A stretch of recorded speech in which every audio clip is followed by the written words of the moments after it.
Hello everyone. Welcome back to STS, 사이언스, 테크놀로지, 이코노미, 스트래티지 등을 고민하는 것입니다. 21세기 3대 특징을 생각해 보겠습니다. 세기적 저성장 시대, 에너지 전환 시대, 공급망 전환 시대, 이렇게 규정할 수 있을 것 같습니다. 이것은 제가 정리한 것입니다. 그래서 이거는 지금 동시에 현재 진행형입니다. 그래서 앞으로 투자의 승패는 이거 어떻게 활용하는가에 달려있지 않을까, 이런 생각입니다. 영상의 제목과 관련된 세 가지 주제를 순서대로 다뤄보려고 합니다. 첫 번째로요, 미국이 중공산 물건 수입을 팍팍 줄이고 있습니다. 22년 10월부터 지금 세상이 뒤집어지기 시작한 거 아닌가, 이게 매우 주목이 됩니다.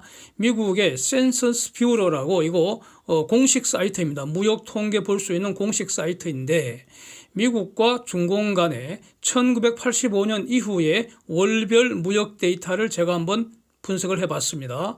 미국의 중공 수입 월별 최대값이 보니까 2018년 10월에 대략 한 520억 달러 됐고요.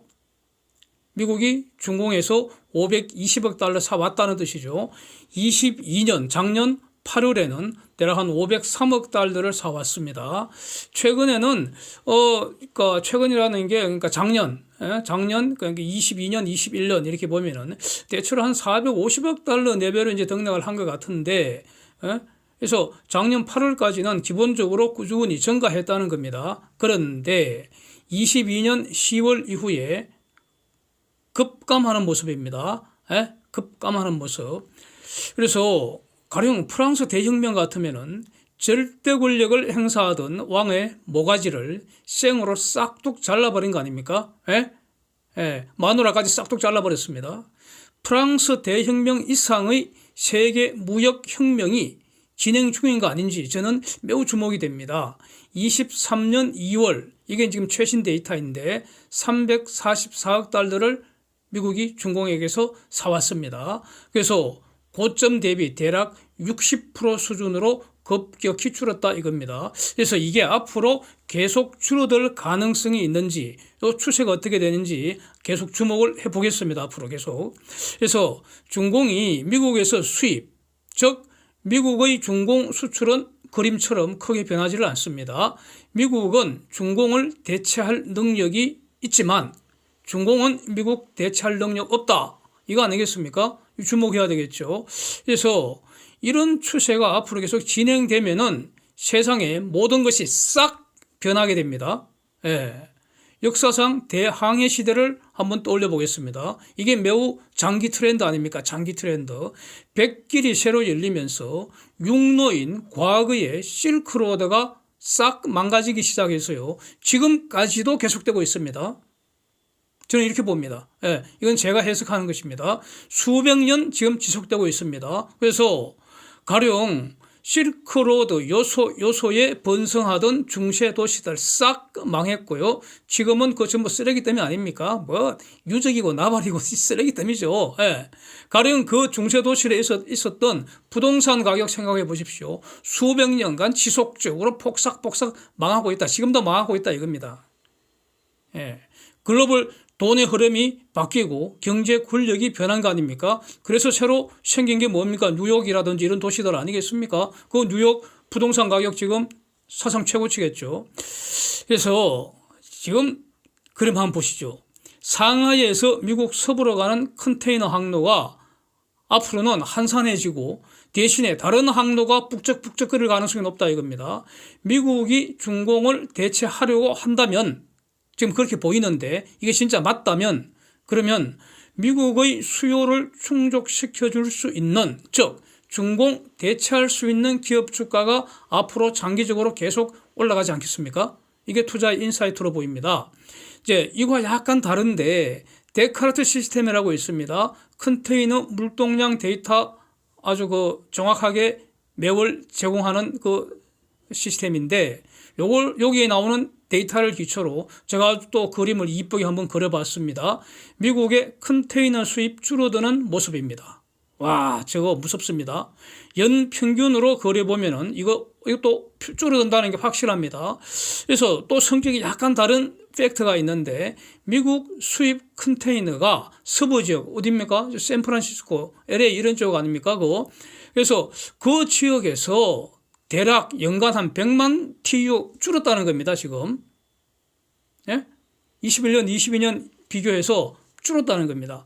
대신에 동부 지역, 그러니까 걸프 오브 멕시코, GOM이라고 하잖아요. 걸프 오브 멕시코. 그 지금 그 만에서 그 대규모 에너지 개발 사업이 이루어지고 있잖아요. 예? 델핀 그 LNG 프로젝트도 걸프 오브 멕시코 지역에서 지금 하고 있다는 거 아닙니까? 루이지애나 해변에서. 근데 그쪽 지역이 지금 북적북적거린다는 겁니다. 이렇게. 예. 그래서 이걸 놓고 볼 때 미국 전체 수입이 줄었다는 것은 경기 후퇴, 저성장 이것과 관련될 것 같고요.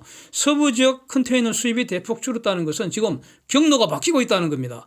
특히 중공에서의 물동량이 급감을 하고 이게 지금 대체되고 있는 신호 아닌지 요걸 저는 주목을 하겠다는 겁니다. 물론 그 서부 지역의 노조 문제도 지금 이걸 더 가세시키는 것 같습니다. 예.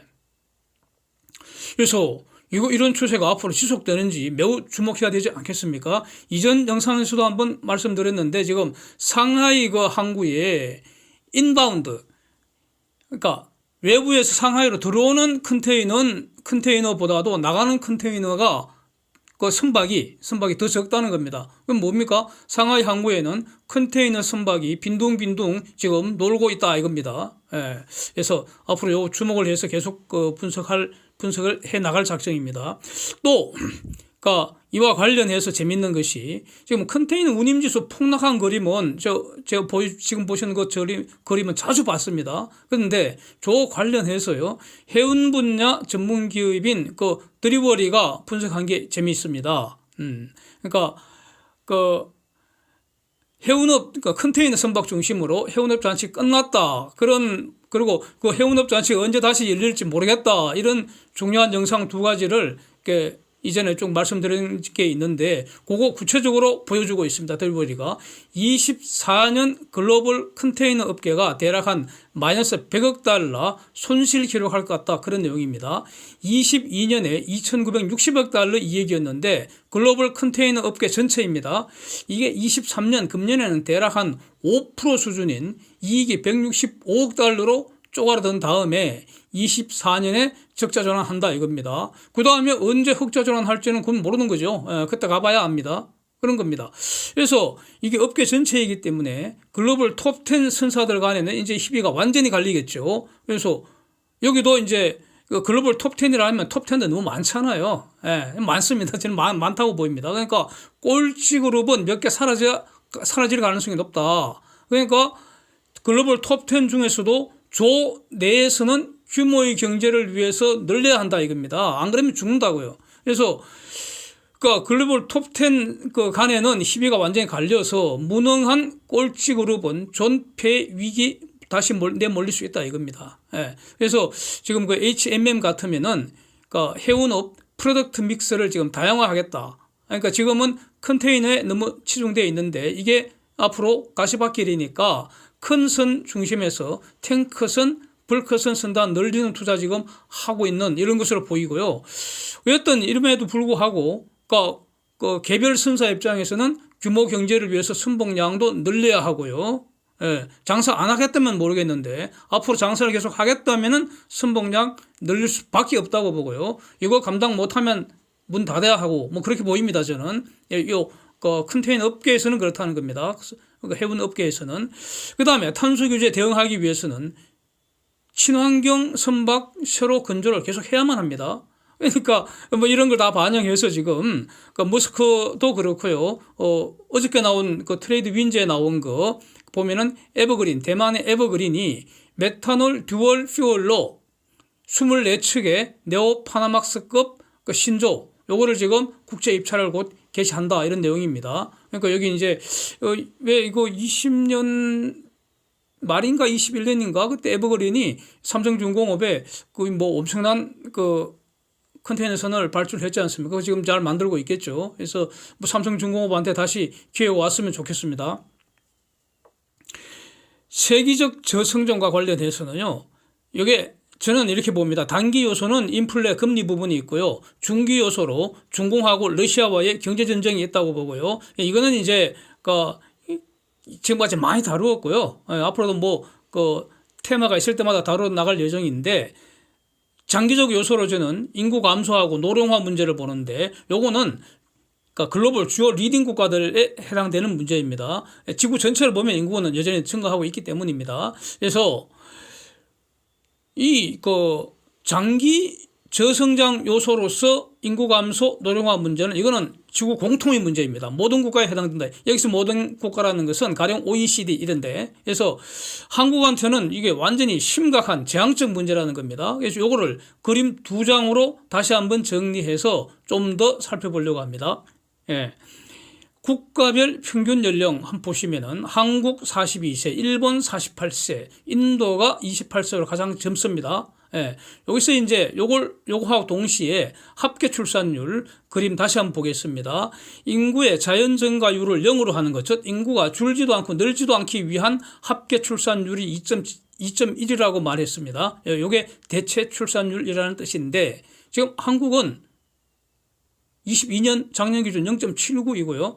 미국은 20년 기준 1.64명이고요. OECD는 21년 기준 평균 1.6에 불과합니다. 그래서 글로벌 주요 리딩 국가들 전부 인구가 감소하고 있다, 이런 겁니다. 인구 감소한다는 것은 경제적으로는 시장이 줄어든다, 저성장 시대다, 이런 뜻입니다.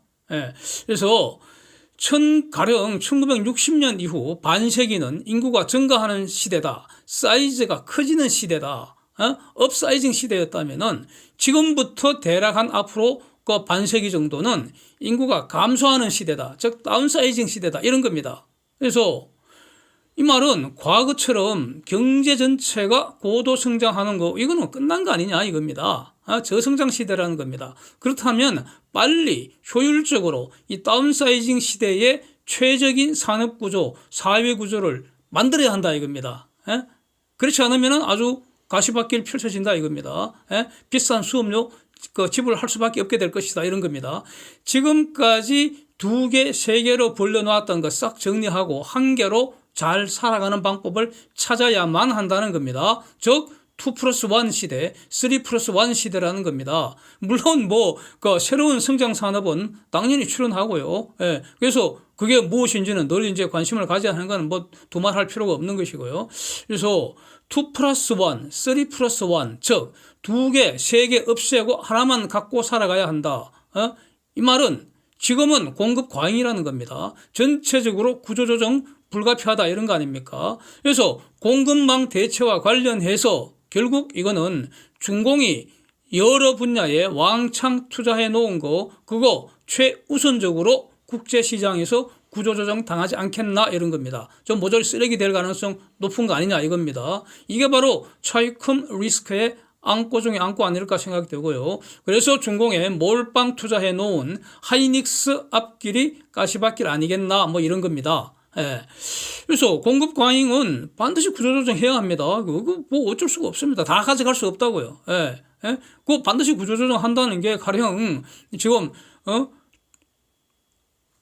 출산율이 낮으니까 한국 시장에서는 학교 줄여야 하잖아요. 처음부터 유치원, 유아원 줄여야 되고 초등학교 줄여야 되고, 그러니까 선생도 줄여야 되고, 초등학교 줄어드니까 그 다음에는 중학교 줄이고요, 고등학교 줄이고요, 대학교 줄여야 되고, 선생들 차례차례 아웃해야죠. 어쩌겠어. 그게 구조조정이지. 없는데 어쩌라고. 소비자가 없는데 어쩌라고. 교육의 소비자가 학생 아닙니까? 없다고요. 그래서 또 산업계에서 본다면 기업 숫자 줄여야 되지 않겠습니까? 그러면 고용도 줄어든다는 겁니다. 당연하잖아요. 사람이 없는데 고용 줄어드는 거지. 그래서 이 다운사이징 시대는, 그렇다면 이거 인수합병 전성 시대가 새로운 방식으로 다시 펼쳐지는 거 아닌가, 이것도 저는 주목이 되고요. 그래서 회사는 2-3개 없애서 하나 남기는 것이, 이건 시장 원리에 따라 자연스럽게 진행됩니다. 국가는 어떻게 합니까? 국가는 어떻게 합니까? 국가를 2-3개 없애고 하나로 인수합병하는 그런 시장은 없잖아요. 그래서 하여튼 재밌습니다. 좀 더 과제로 남겨두고요. 그럼 국가 내에서 지방자치단체 2-3개 합해서 하나로 그 하는 거는 뭐 충분히 가능하죠. 뭐 언제든지 가능한. 그게 바로 그 지방 소멸 아닙니까? 그거?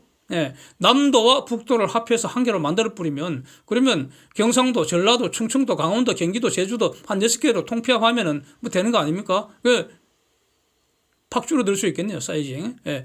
국가 전체로는 가령 국회의원, 지방의원, 공무원 숫자 전부 대폭 줄여야 한다는 겁니다. 그래서 인구 대비 의원 수, 공무원 수를 이걸 지금 미국이 가장 효율적으로 보이기 때문에 이유도 마찬가지로 다 줄여야 한다는 겁니다. 예. 그래서 미국 기준으로 한다면 한국은 그 그림 보시는 것처럼 국회의원은 한 80명이면 충분하고요. 공무원은 한 30만 명 정도면 충분하기 때문에 그래서 지금 기준으로 본다면 국회의원은 220명 해고시켜버리고 공무원은 80만 명 해고할 수 있다 이겁니다. 그 의원 보좌관 당연히 싹 없애버려야 하고요.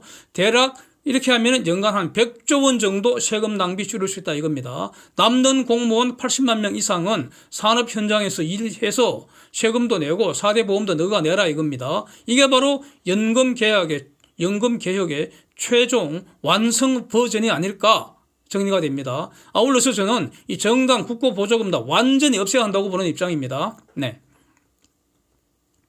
반도체 전쟁과 관련해서 중공이 마이크론을 제재를 하면은 그러면 마이크론의 중공 매출이 줄어들 테니까 그러면 그거를 삼성전자나 하이닉스 또는 대만의 메모리 기업도 당연히 해당되겠죠.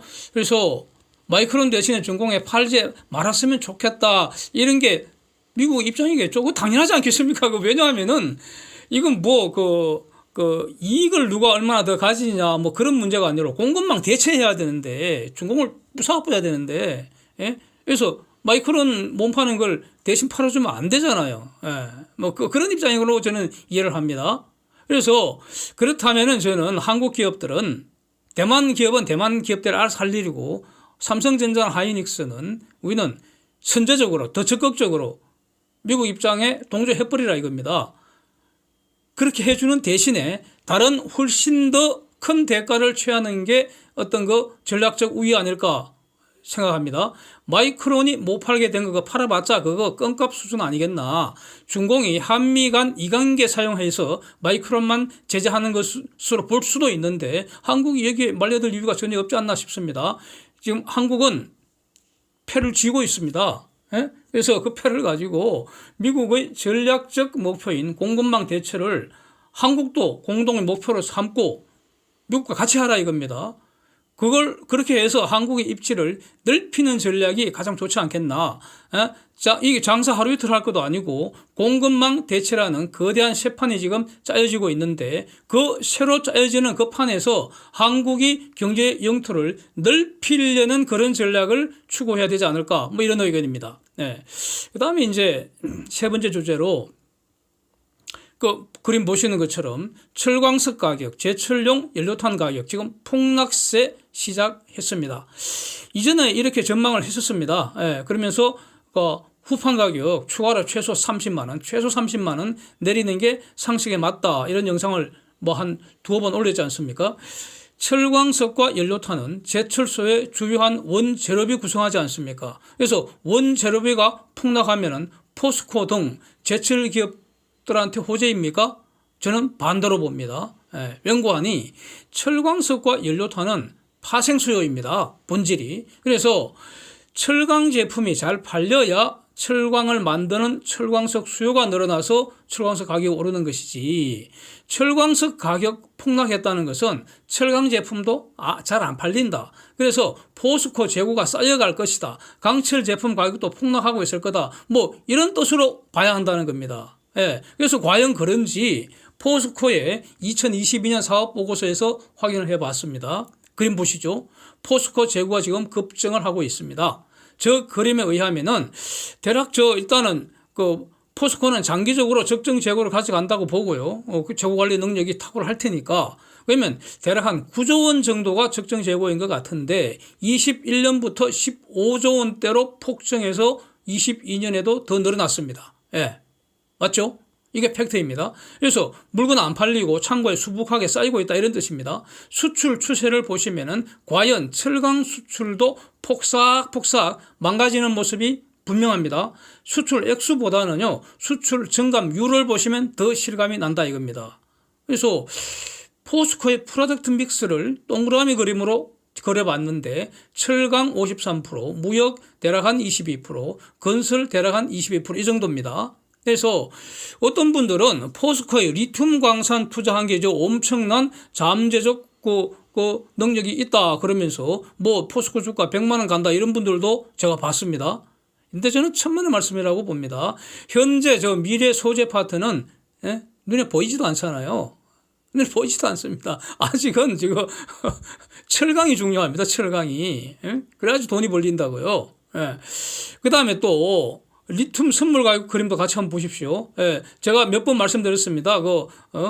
저 폭락할 거라고, 대폭락할 거라고 여러 번 말씀드렸습니다. 그래서 이전에 제가 말씀드렸던 반토막 추가 폭락한다는 그 이상으로 지금 폭락해버렸습니다.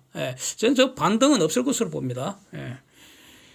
그래서 이것만 뭐 리튬 가격은 주제가 아니니까요. 주요 강철 제품 가격 폭락에서 대략 5년 전 수준으로 돌아갔는데 이제 후판 가격은 지금 어떤지 보겠습니다.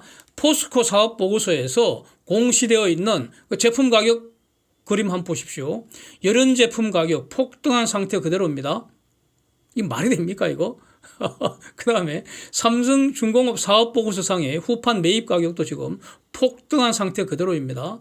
그래서 철광석 연료탄 가격도 2020년 이전 수준으로 돌아가 버렸고 강철 제품 가격도 그렇게 다 돌아갔는데 왜 후판 가격은 그대로냐 이겁니다.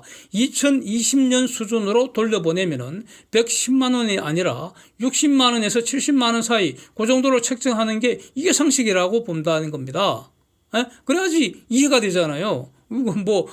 떼쓰는 거 아니고요. 그래서 삼성중공업의 연간 후판 소비량이 대략 한 100만 톤 정도로 잡으면 후판 가격 30만 원 인하하면은 비용 절감이 연간 3천억입니다. 그러면 3천억 이익 증가하는 이런 거 아닙니까? 그래서 지금 말이죠. 최대 50만 원까지도 인하 주장이 가능한 상태입니다. 지금.